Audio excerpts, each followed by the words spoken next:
having issues here, technical difficulties with the cowlick in the back. I've been trying to keep this cowlick down since I was born, but I guess I'm trouble. My good friend Eric Bora Masay Hoffa with Sin Halgu. He's coming out with a new song. Send it on over, Eric. Good morning.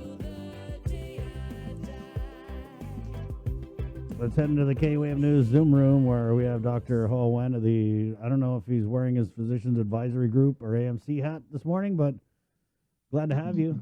And Sabrina's there too. Sabrina, good morning. Good morning.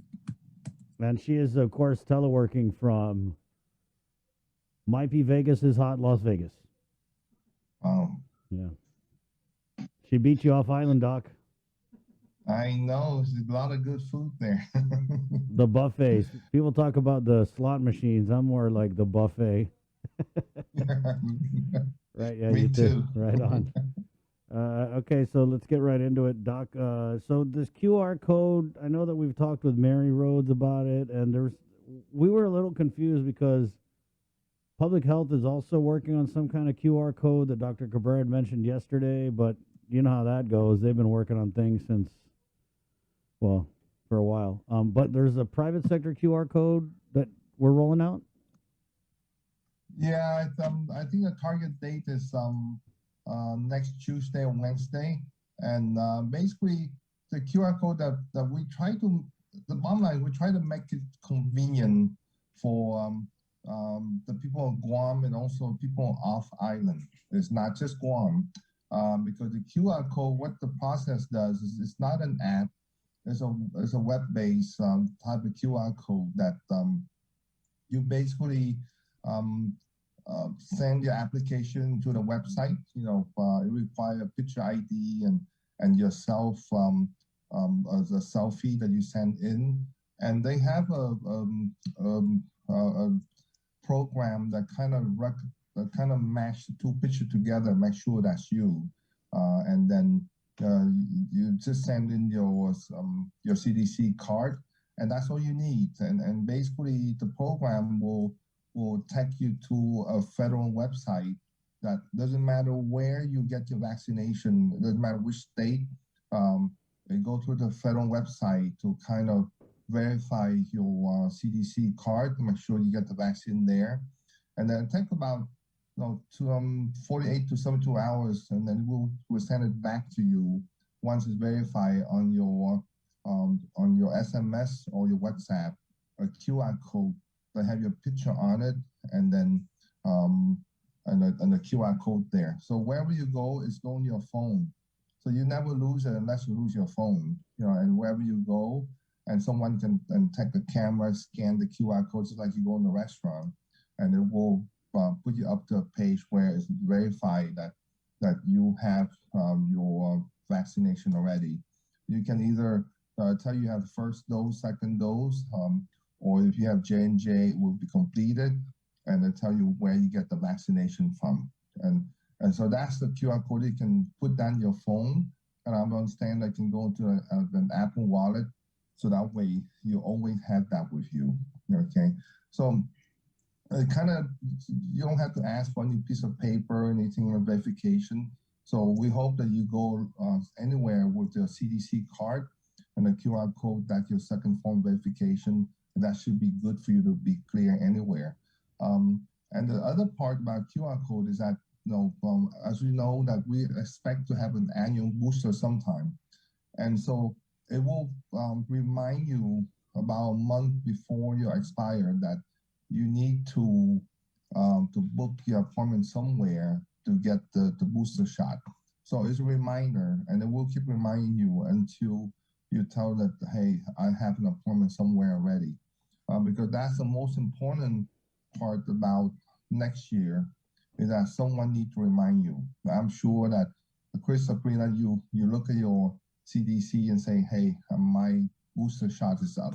I don't think no one looked at it. So for us to increase compliance for the annual booster, the QR code will remind you about your next the upcoming shot for you.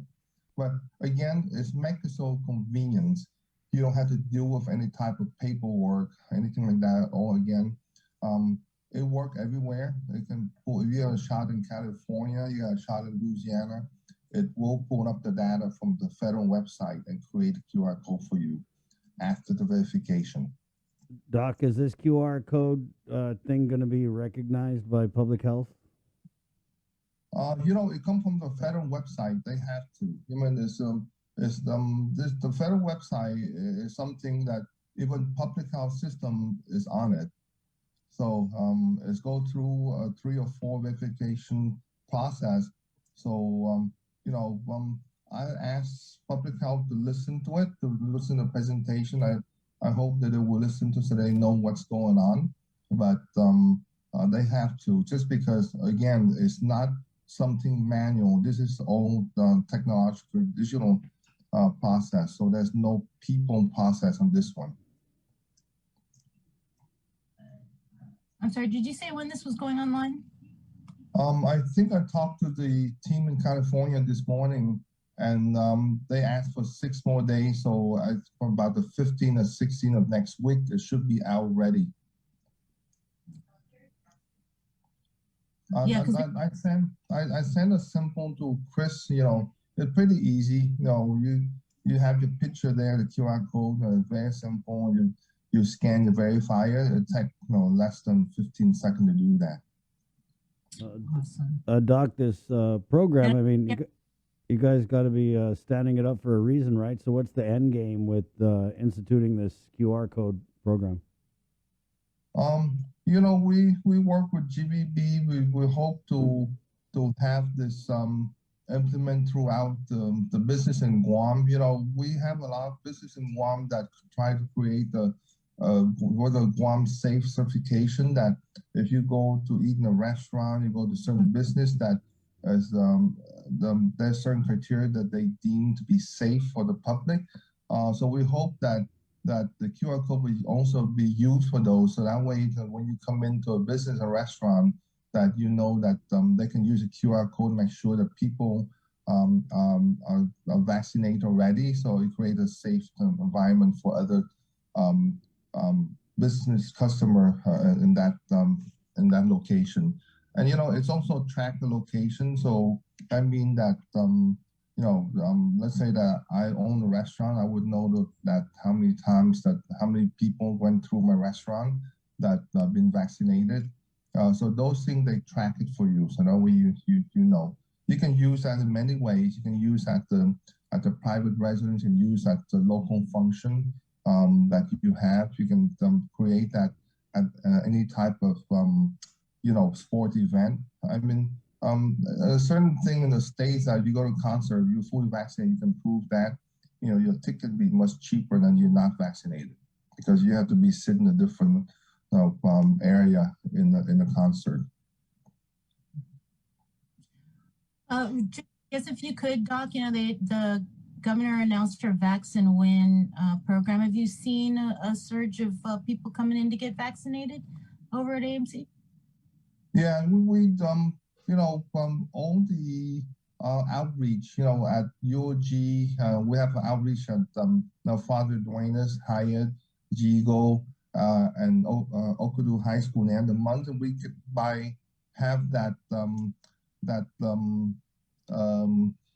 program that the governor just implemented, we see a lot of people coming in to get vaccinated. And we have enough vaccine on the island. We have a lot. So, and right now, as you look at the data, 74.8% of the 18 plus have been vaccinated at least the first dose. That's a lot. That's 2/3 of Ireland, and like 66 or 67% are fully vaccinated at the age of 18 plus. So I tell you, we are way ahead of the power curve, and that's why I think that as much positivity we have in the community, you don't see that much admission in the hospital. Like we have like 3, So the program and the immunization does work. We really need by August, by July or so, that we will most likely will reach 80%. So I tell you, thank you so much for people who want to to come out and get vaccinated. I know people are talking about the incentives things and they make fun out of it, but it's all about protect yourself, protect the people around you, and create an environment where that we don't care who come into our island, that we don't have so many people in the hospital. That's the main things. So again, we cannot say thank you so much for everyone, including you guys, to pass out the message for the people to get vaccinated. And just yesterday, the CDC, they upgraded us from level 4 to level 2. The governor was mentioning how, this comes as where, we're getting ready to do the Airbnb for expatriates, but also that she's put in the request to get additional vaccines so that we can also vaccinate non-U.S. citizens. And Felix Cabrera, Dr. Cabrera was mentioning yesterday about these government-approved facilities, I guess, for quarantine. What changes do you, and maybe even what are you guys going to be talking about when you guys meet on Thursday that might relate to further changing of quarantine protocols? As you know, our last change in the quarantine guideline is about 3 weeks ago. So I think by next week, June 15, be the 4th week, the end of the 4th week. So typically what we do is that we look at how the positivity rate in the community and what the mission in the hospital for the full 2 cycle, right? You have the 2 14-day cycle. And if it's still doing good, time to go to the next quarantine guideline. So we're going to try to relax the quarantine guidelines a lot more to allow people to come in, just like with the PCR, pre-arrival PCR testing before, some 2 hours before they come in. And they negative, they can do home quarantine and we don't have to be in the hotel facility. And that's the next step that we wanted to implement. I think we are very much on our way to that goal, and we probably passed that goal already.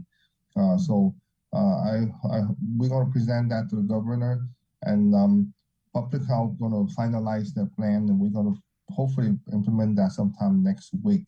So that's the next step. So if you're fully vaccinated, you don't have to do anything. You just go home, and be free, do whatever you want to do. If you're not vaccinated or you're partially vaccinated, then you need to have a PCR testing before you come. And then you could do home quarantine. And if you want, I think you can test our day number 6 if you want. But that's something that we try to not put people in the hotel anymore once hopefully by next week. So I think it's very good. That's pretty much a lot of people like that idea. Yeah. Well, thank you again, Dr. Hoa. Always a pleasure to have you on the show. Have You're a safe. welcome. When are you leaving? I'm leaving the end of June 27th, to take my daughter to college. But wow. Yeah, it's a much needed thing. But I won't be eating so much like Sabrina, so I enjoyed the food.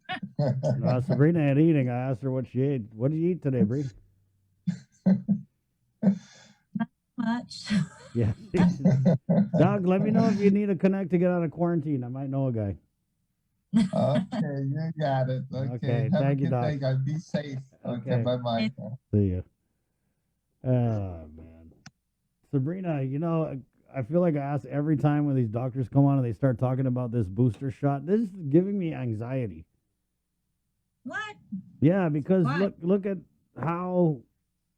I mean, and we did great with the vaccination. Obviously, people in Guam want to get vaccinated, which is great because a lot of other places they don't, right? And there's just these crazy anti-vax people. There's more of them in other places anyway. So I'm not crapping on the vaccination effort, but it was huge, right? We had to mobilize the National Guard. We had to, how many different vaccination outreach clinics have we had since we started getting the vaccination? So when I start thinking about the booster shot that everybody is going to have to get, it just gives me a headache thinking about logistics